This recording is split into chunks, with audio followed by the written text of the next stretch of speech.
25 जून 2009 को the king of pop Michael Jackson की मौत हुई थी और बहुत से राज उनकी मौत के साथ ही दफन हो गए थे और उनमें से एक राज था एंटी ग्रेविटी डांस मूव का। गाइस 1987 में माइकल जैक्सन की एक एल्बम रिलीज हुई थी जिसका नाम था स्मूथ क्रिमिनल और उसमें उन्होंने एंटी ग्रेविटी डांस मूव किया था जिसमें वो 45 डिग्री तक बिना किसी सहारे के झुक जाते हैं और वो भी अपने बैक को सीधा रखते हुए। जब ये एल्बम रिलीज हुई थी तो लोगों को विश्वास ही नहीं हुआ, तो फिर एमजे ने यही डांस मूव एक लाइव शो में परफॉर्म करके दिखाया तो लोगों के होश उड़ गए। गाइस बाद में बहुत से लोगों ने इसे एक ट्रिक कहा, लेकिन आज भी वो डांस मूव किसी के बस की बात नहीं है। Guys let's write in the chat we love you MJ. 24 नवंबर 1971 को पोर्टलैंड से सिएटल जाने के लिए डीबी कूपर नाम का एक आदमी एक फ्लाइट पे चढ़ता है। जैसी फ्लाइट हवा में होती है वो अपने पास ही खड़ी एयर होस्टेस को एक लेटर पकड़ाता है जिसमें लिखा होता है कि मेरे पास बॉम्ब है और तुम तुरंत मेरे पास आके बैठो। जैसी एयर होस्टेस कूपर के पास आके बैठती है वो उसे बॉक्स खोल के बॉम्ब दिखाता है और कहता है कि मुझे $2 लाख प्लस 4 पैराशूट चाहिए, नहीं तो मैं सबको उड़ा दूंगा। शाम होते ही फ्लाइट जब सिएटल पे लैंड करती है तो डिमांड के मुताबिक $2 लाख प्लस 4 पैराशूट को दे दिए जाते हैं। फिर वो उसी फ्लाइट पे बैठता है, फ्लाइट उड़ती है, उसके बाद वो पैराशूट पहनता है और फ्लाइट से कूद जाता है। उसके बाद से लेके आज तक किसी ने भी डीबी कूपर को दोबारा नहीं देखा। एफबीआई ने खूब सर्च करने की कोशिश की लेकिन वो डीबी कूपर को दोबारा ढूंढ ही नहीं पाई। फाइनली 2016 में एफबीआई ये फाइल हमेशा के लिए बंद कर देती है। गाइस ये कोई फिल्मी घटना नहीं है, इसे आप गूगल पे भी सर्च कर सकते हैं। टाइड डिटर्जेंट पाउडर काफी सालों से अमेरिका में मार्केट लीडर रहा है, लेकिन जैसे ही सन 2000 में वो इंडिया में एंटर हुआ वो पूरी तरह से फेल हो गया क्योंकि वो इंडियन कस्टमर्स को समझ नहीं पाया।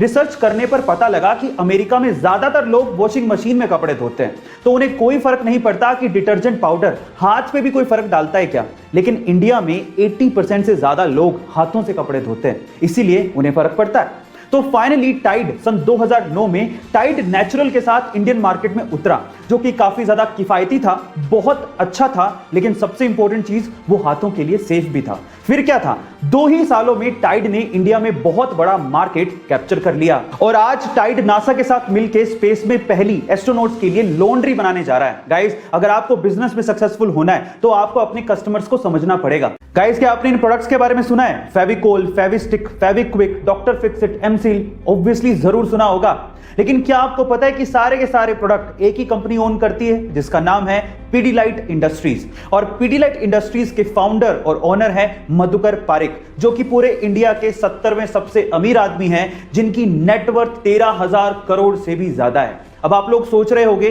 कि शायद मधुकर पारिक जी पुश्तैनी रईस रहे होंगे, लेकिन ऐसा नहीं है। मैं आपकी जानकारी के लिए आपको बता दूं कि एक समय ऐसा था जब मधुकर पारिक जी मुंबई में एक लकड़ी व्यापारी के यहां पर पियोन की तरह काम करते थे। इंडिया एक डेमोक्रेटिक कंट्री है और यहां पर कोई आम आदमी भी उम्मीदवार बन सकता है और चुनाव लड़ सकता है, लेकिन अगर मैं आपसे सवाल पूछूं कि इंडिया के इतिहास में सबसे असफल उम्मीदवार कौन है और क्यों है, तो आप लोग क्या कहेंगे?